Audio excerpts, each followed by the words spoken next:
All right, so this is part 2 of chapter 4, section 1. And we are going to start out by looking at exponential equations and trying to write one if we are given 2 points. So here we are given the points -2, 6, and 2, 1. We're asked to find an exponential function that passes through those points. So we're going to be using this general form of an exponential function. And in using that form, I have x and y, and I have 2 points in terms of x and y. This is my x1, y1, x2, y2. And so I'm going to write 2 equations. So if I plug in -2 for x and 6 for y, then I have 6 equals ab to the -2 power. And if I write another equation, plugging in the point 2, 1, then I have 1 is equal to ab squared. Now, I would like to have an equation, a single equation here. So what I'm going to do is I'm going to solve for a in this second equation. If I divide both sides by b squared, then a is equal to 1 over b squared. And I can substitute this into the other equation for a. So once I do that, if I go ahead and continue on now, 6 equals, and I'm plugging in 1 over b squared times b to the -2. Well, b to the -2 is the same thing as 1 over b squared. And that would be 1 over b to the 4th power. So I can go ahead and either cross multiply or multiply both sides by b to the 4th, and I can go ahead and solve this equation.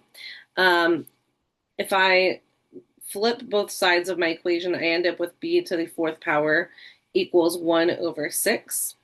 That is something we're allowed to do. If you have one term on each side of your equation, you can flip both sides of your equation.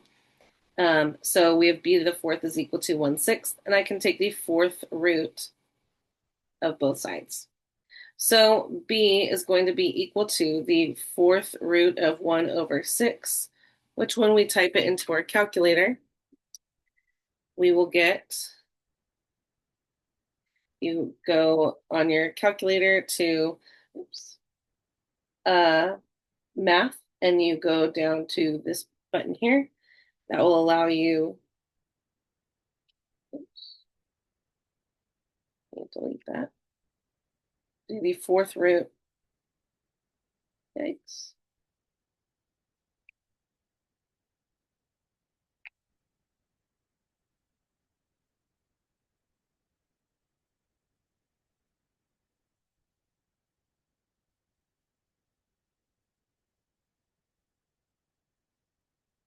So, you know what? That button for on my calculator isn't working. So let me actually do it a different way. We can go ahead and take 1/6 and raise it to the 1/4 power, which is the same thing as the 4th root. And that gives us 0.64. So we have 0.64 as our b value. Now, I'm trying to plug into this equation here. So I have my b value now, but I still need to find a. But we actually have an equation for a. A is equal to 1 over b squared. So 1 over 0.64 squared gives us 2.45 in our calculator.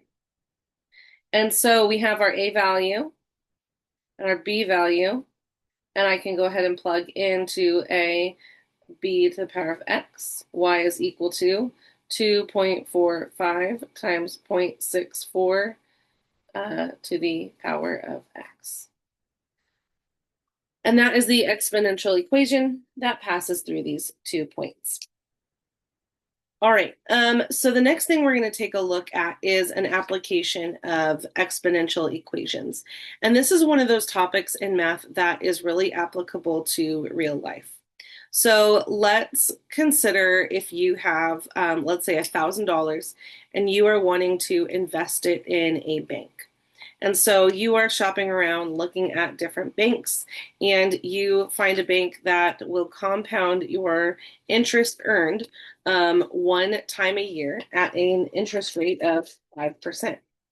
So if you are looking at an interest rate of 5% and you're having that money compounded for 1 year, then at the end of that year, you have your $1,000 plus 5% interest earned on that $1,000, which would be $50. So you have $1,050. Well, maybe there's a competing bank that really wants your business and they say, oh, well, we will compound your interest semi-annually or twice a year. So they at 6 months will calculate how much interest you have, and at that point you'll have $1,050. And then at the end of the year, they will compound your interest again, but they're not just calculating it on that $1,000. Now you're also earning interest on the interest that you've already earned. So they're not calculating the interest on $1,000, they're calculating the interest on $1,050. And let's say the original bank comes back and says, well, we'll do it monthly, we'll do it 12 times a year. And then the other bank comes back and says, well, we'll do it daily. And we go back and forth. So that is called compounding interest. And we can do that n periods per year. So you can see in your notes, we've got the formula here that is eventually working its way up to this one here, where we have our interest rate, the number of times we're compounding. So that would be like quarterly, 4 times a year, or monthly, 12 times a year. And then that same n value times t, however many years your money is in the account. This p value is that original money put in. So in the analogy I was just making, that would be $1,000. And the a is the accumulated value over that period of time. So how much you have at the end of the amount of time your money is in that account. Now, bank accounts today don't really do it like that. They use what's called continuous compounding. And that's this bottom formula here. So A is equal to that principal, that initial investment, and then e to the power of the interest rate times time. And what that is that's compounding your money every trillionth of a second. So as fast as you can comprehend. This is not talking about daily. This is not even talking about hourly. Every trillionth of a second, your money is compounding. Interest rates typically on just a standard bank account aren't going to be 5%, so you're not going to be earning as much money as those examples we just used, but that is the way it works today with continuous compounding. So what we're going to do is an example of calculating how much you've earned with an investment of $5,000 for 10 years with an interest rate of 6.5%. And then we're going to look at our money being compounded semi-annually. That would be where n equals 2. Quarterly, n would be 4 times a year. Monthly would be 12 times a year. And then continuously is that second formula. So for these first 3, we're using that formula that we looked at initially of, let's see, different pen. A equals P times 1 plus R over N to the NT power. And then for this bottom one, we're using that A equals P E to the RT power. Now, on a quiz or exam, what I'd really want you guys to do is write out everything filled in and then calculate. The reason why is it's so easy to make mistakes with your calculator in plugging things in. So if you show me all of these numbers plugged in correctly, then even if you type it into your calculator incorrectly, I can at least give you some points. So A is equal to my initial investment P. This is my T value, and this is my R value. R is always going to be as a decimal, so 0.065 is the way we would write 6.5% as a decimal. So we have A equals, and then our P value is 5,000, 1 plus 0.065 divided by 2 to the power of 2 times 10. And then we'll type that in our calculator. I'm going to write all of these out before I start typing into my calculator. And so quarterly would be 4 times a year, and then we have 4 times 10 in the exponent. And then A is equal to 5,000, 1 plus 0.065 divided by 12 times a year, 12 times 10. And then lastly, our other formula, 5,000 e to the 0.065 times 10. And typing all of those into our calculator, we end up with, and these are all talking about money, so we should be answering all of these in terms of money. That means you should be rounding to 2 decimal places, which is how money works. So 947,919 is what we get if we're compounding semi-annually. If we're compounding quarterly, we get 952,779. So $99,527.79. And then 956,092. Typing into our calculator. And then typing this last one into our calculator, we end up with 9577.70.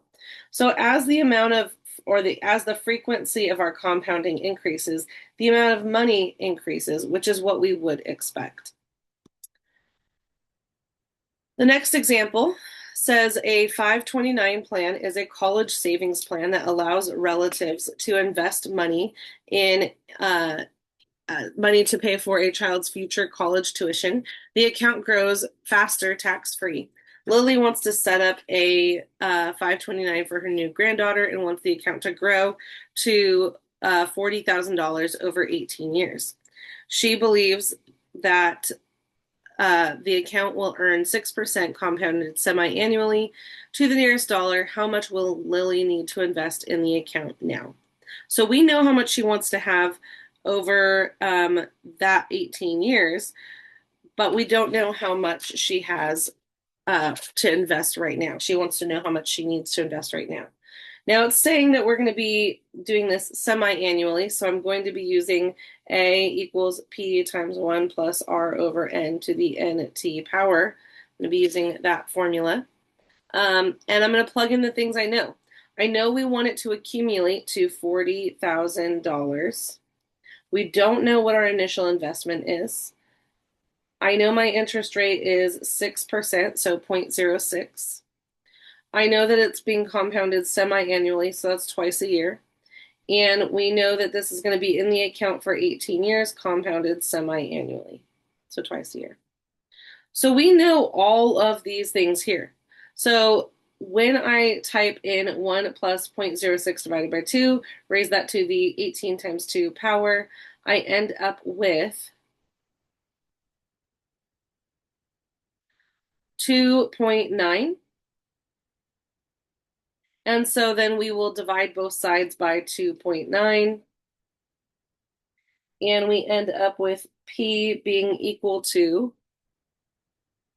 13,801. So she needs to invest a little over $13,000, almost $14,000 now if she wants to have $40,000 in 18 years with those conditions. But if she invests $13,000 one time and over 18 years, that $13,000 turns into $40,000. That's a pretty good deal because you're only paying about a third of what you end up earning overall. All right, the next example says radon 222 decays at a continuous rate of 17.3% per day. How much will 100 milligrams of radon 222 decay to in 3 days? So this is a continuous rate.